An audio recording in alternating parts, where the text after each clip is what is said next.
Welcome to Marine Tech Hub. Today I'd like to thank all my 17,400 subscribers who has given me full support.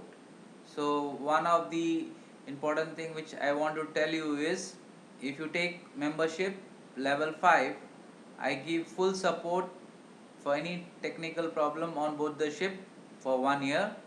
So you have to make payment for level 5 to my bank account detail, which is already you can see it down.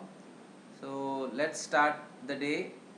So today I am going to explain about low temperature three-way valve which is used for the auxiliary engine. So it will be very useful because I am showing the troubleshooting and how to uh, operate this valve manually also. So I will run the video for you. Today I'll be explaining you about a low temperature three-way control valve of auxiliary engine which is controlled by an electric means.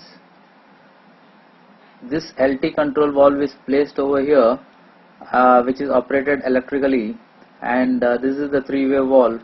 You can see the freshwater inlet is coming all the way here and going to the air cooler, and from the air cooler it go to lube oil cooler and come out from here. Then this is the outlet.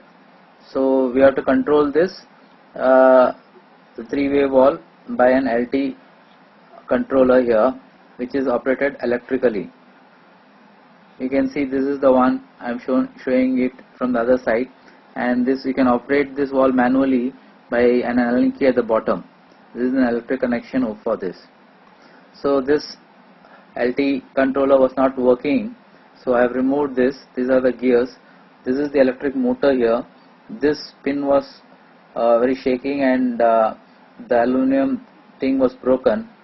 So you can see this is the electric motor here, and this part was broken here. You can see the crack and that.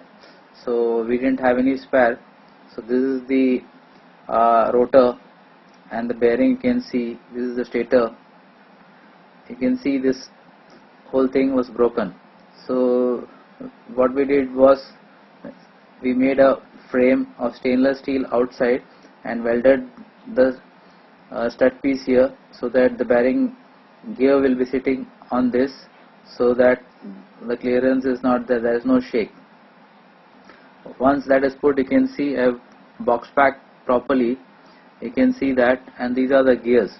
So this gear will rotate this one, and this will rotate this when you turn it manually.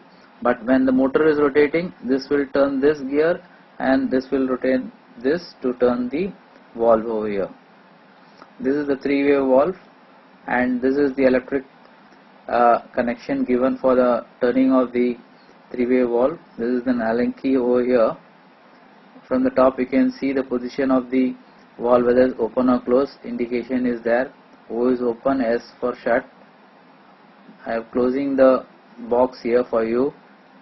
This is an Allen key. You need to turn it, so that use it for turning it when the electric power is off for the motor.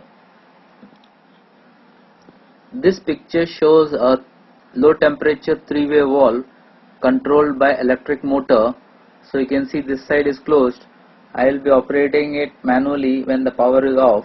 So I will run the video for you. I am opening the valve right now. You can see manually by the Allen key. So you can operate it manually when the power is off. So this is what you can do. You can operate it manually. You can see this is the Allen key here. You put it and turn. Once you turn, you rotate the valve. The indication is shown over here, and the electric power is on. We cannot rotate it because the electric power motor is holding this to turn it. So I will be running it to show you how it is working. You can see, you can turn. When you turn it, you can see the indicator of the valve on the top. You can see how it is, whether it's O is open, S is shut. It is right now here. So if you have any doubt regarding this, If you like the video, you can subscribe. My telephone number is there. So if you have any problem with three-way valve, so I always welcome you all. So email, telephone number, WhatsApp, everything is there. Real time I am helping people. So again I will like to thank all my subscribers. Have a nice day. Thank you.